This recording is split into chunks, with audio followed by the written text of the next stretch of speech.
We heard from Hong Kong, Russia, Australia, Pacific, New Zealand, and the Great Lakes of Africa yesterday. These are our networks in action. So let me very briefly introduce you, the president of SDSN. Jeff is a world-renowned professor of economics, leader in sustainable development, best-selling author and syndicated columnist whose monthly newspaper columns appear in more than 100 countries. He's a university professor, director of the Center for Sustainable Development at Columbia University, and the commissioner of the UN Broadband Commission for Development. He has been advisor to 3 UN Secretary General at the UN and is currently the SDG advocate under Secretary General Antonio Gutierrez. Jeff, over to you. I'm going to ask the rest of the speakers to turn their mics and camera off now. Great, thank you so much, Maria, and thanks to all of the colleagues and participants in this workshop. I'm really excited to listen into the tape sessions and learn more about the interventions. One solution we need right now is how can you be on more than one Zoom at a time?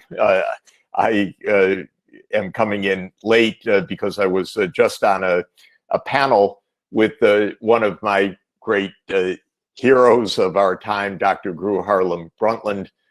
She is amazing and was so pertinent and spot on just now. But of course, she's been leading the way for more than 33 years since her commission put sustainable development as our agenda. So I was just with the pleasure of being on a Zoom online panel with Dr. Brundtland, and I'm joining from that moment. We have so many problems. We need solutions, and we need complex solutions for complex problems. Unfortunately, there are not shortcuts. Almost every major challenge that we face cuts across sectors of society, government, business, civil society. Almost every challenge that we face cuts across disciplines and expert areas of knowledge. And so we need a quality of governance and approach to these challenges that really, an approach that is open to the complexity and to the multi-stakeholder, multidisciplinary realities. Now for that, we need governance that helps us to orient towards solutions. And clearly, we're first and foremost right now in a governance crisis. At least that's how we feel in the United States. I am counting on us having a new president-elect next Tuesday. I'm going to be a very troubled person if we don't resoundingly defeat Donald Trump, who's been our worst president in modern history, but one who precisely has run structures of power that have been antithetical to the open, honest, science-based approach that we need for our problem solving. He's an adult, in my view, but also an enemy of sustainable development, opposed to climate safety, opposed to climate science, opposed to decarbonizing the economy, opposed to conserving biodiversity, and opposed to fighting COVID-19, which is why we have 230,000 deaths in the United States and rising sharply, because he's never even tried. And the idea of a science-based approach is the opposite of what he stands for. Well, unfortunately, all over the world, colleagues, we have this kind of governance challenge. Sometimes governments are well-meaning and incompetent. Sometimes they are not well-meaning, as in my own country, and also not competent. And that causes us to have to think about new ways of governance that can make important breakthroughs. To my mind, our starting point on good governance is goals. starting with clear goals. And that's why I put so much hope and credence in the Sustainable Development Goals and in the Paris Climate Agreement, because the whole world agreed on some timelines. And if we follow the goals as our defining compass, then we will figure out ways to create the governance to meet the goals.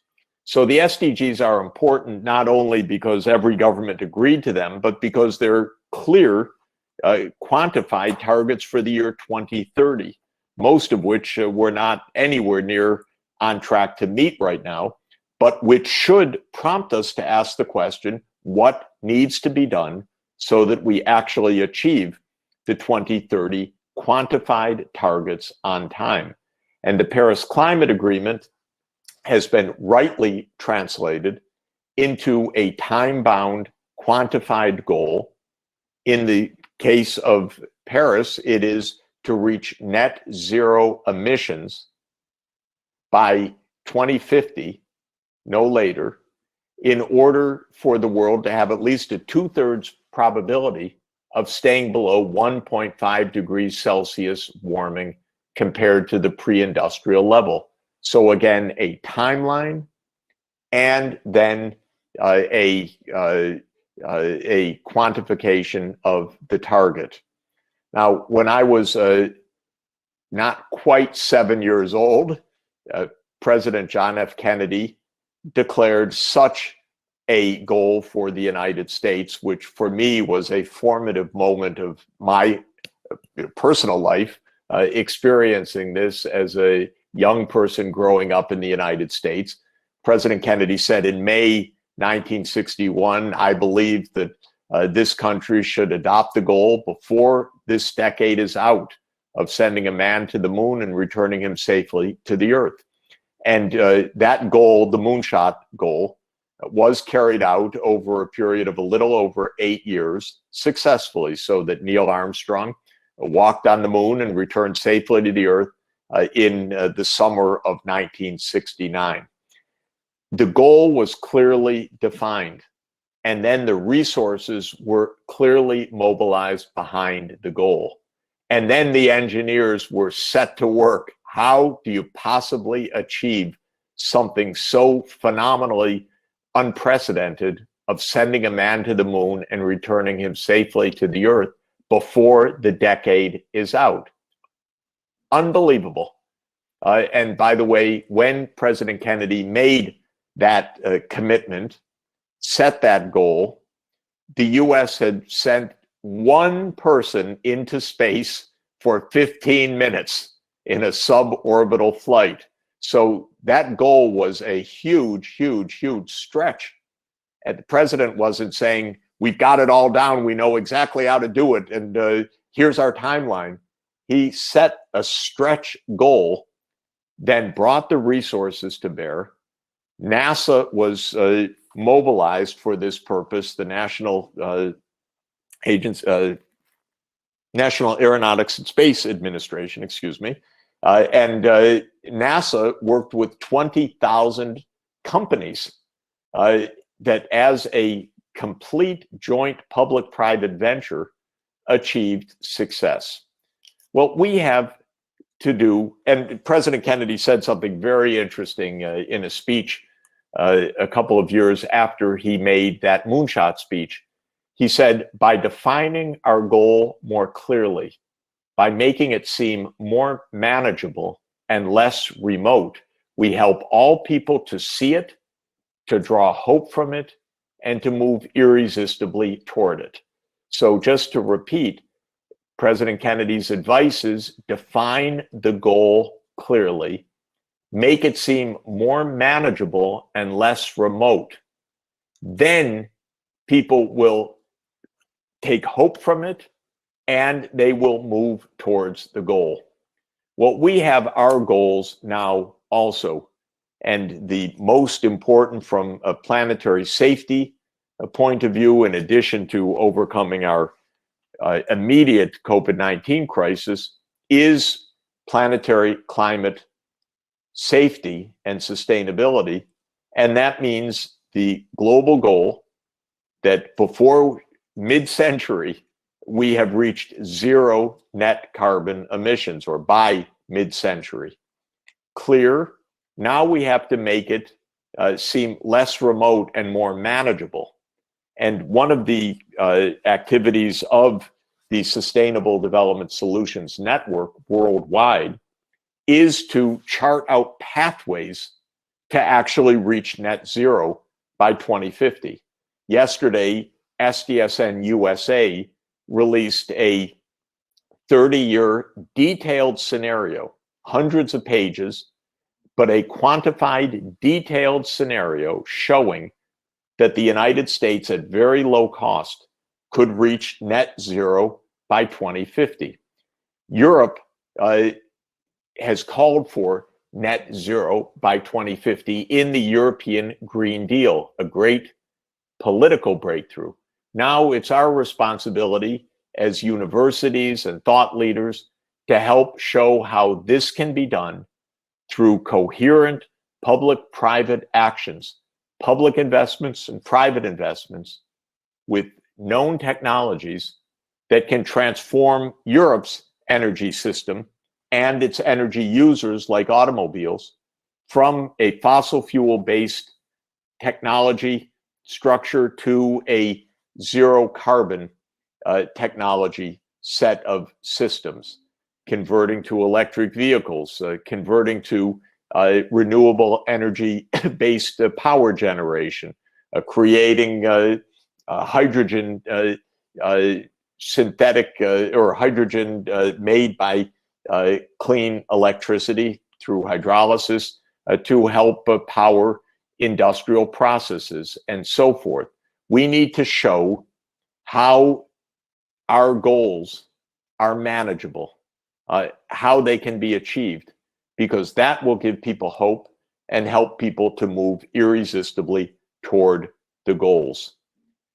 I think the European Green Deal is a wonderful step forward in this regard, but we have to now come in to assist in every way.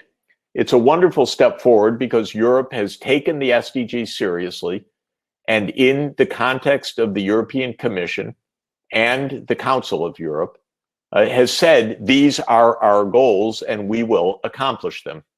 And the European Green Deal brings together four critical components: decarbonization of the energy system, circular economy to stop the massive waste flows and the massive pollutants that are polluting the air, the water, the soils, the Mediterranean Sea, the oceans, and a sustainable land use system, which is called the Farm to Fork program of Europe, which is to cut post-harvest losses, to cut food wastes, to shift diets so that what is grown more sustainably by shifting from overconsumption of beef to more plant-based nutrients in our diets, good for the health and good for the environment, and to be setting aside areas for protection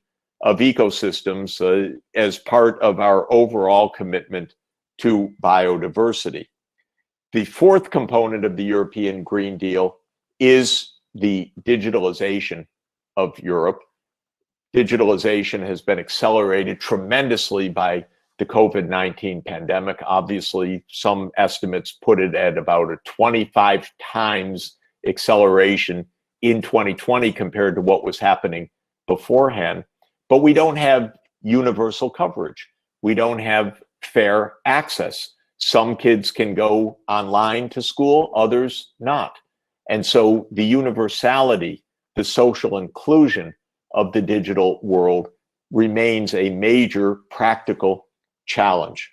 Well, the European Green Deal sets a framework, it sets goals, it sets a time-bound process, it creates or empowers institutions to work alongside this. We, as the Sustainable Development Solutions Network, need to help come up with practical solutions to actually achieve these broad goals, to say to the politicians, you're right, which is not something we always say to politicians, but here a resounding, you are correct. These are Europe's goals. These are vital goals, and they are achievable. And please read this report to see what steps can be taken in Italy or in Denmark or in Poland or in other countries or for the 27 combined to put into operation the European Green Deal. Now, there's something very heartening that has happened as part of the European Green Deal, and that is that other parts of the world are listening. I give Europe tremendous credit for helping to spur the announcement made by President Xi Jinping at the opening session of the UN General Assembly in late September, because President Xi announced that China would adopt a net zero by 2060 strategy. Well, this was a breakthrough because China had no such commitment to reach net zero before. 2060 is plausible. I want to help nudge it to 2050 because I think China can do it by mid-century and the world needs China to do it by mid-century. But I want to applaud Europe for its EU-China diplomacy that helped make this new announcement. Then President Suga of Japan just 2 days ago said, we're in. And Japan made an incredible breakthrough that I personally wasn't expecting to be made at this juncture of committing Japan to reach net zero by 2050. So China, Japan, the European Union, this is a tremendous set of actions. Now I'm counting on Vice President Biden winning the US presidency in the election that concludes on November 3. A lot of votes are already in. Boy, our country is deeply divided, and Trump is an enemy of this agenda, and Biden is a strong supporter of this agenda. He has promised that when elected and in office, the US will not only rejoin the Paris Climate Agreement, but will also commit to decarbonization by mid-century.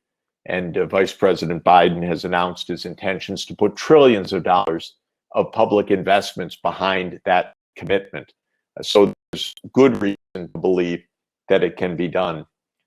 So, ladies and gentlemen, we're in a very difficult period where we face multiple crises.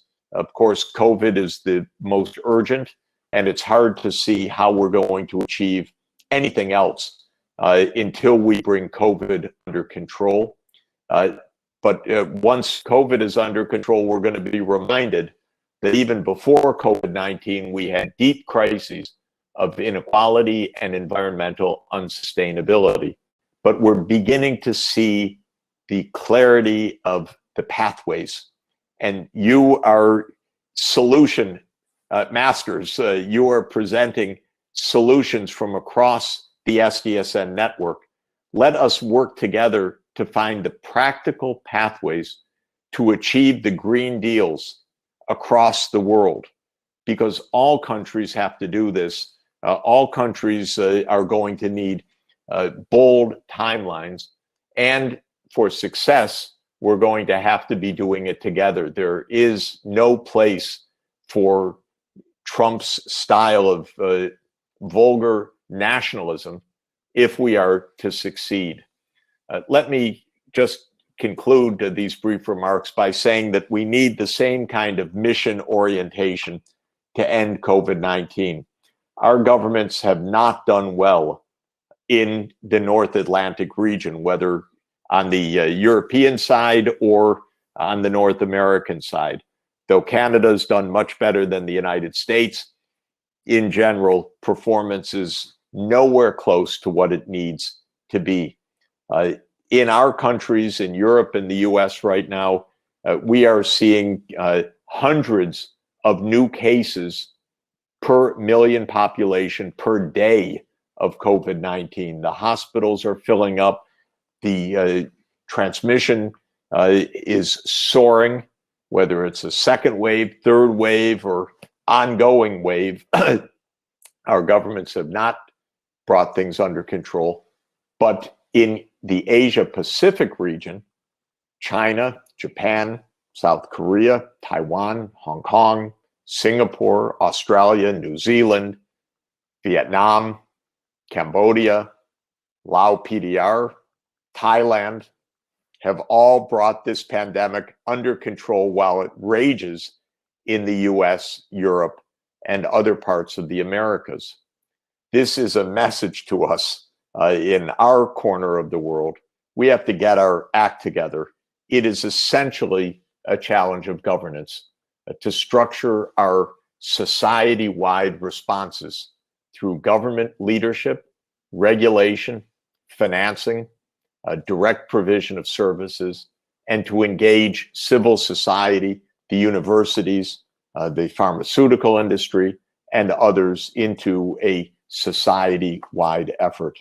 Well, this is the purpose of our Global Solutions Forum, is to learn from each other on how to do this, how to develop new creative mechanisms of joint governance, of multi-stakeholder leadership.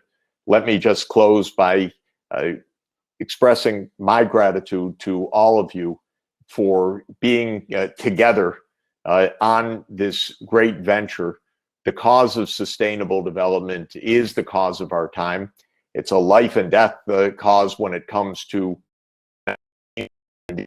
immediate days ahead, and it is a absolutely fundamental cause for human well-being in the years and decades ahead. Thank you so much for being partners. Maria, back over to you. Thank you very much, Jeff. This has been a very inspiring way to finish our second day of Global Solutions Forum, and you've touched upon a number of the topics that were raised previously, including the need to work across sectors, to work breaking those silos and with a very specific timeline towards our goal, our globally adopted goals.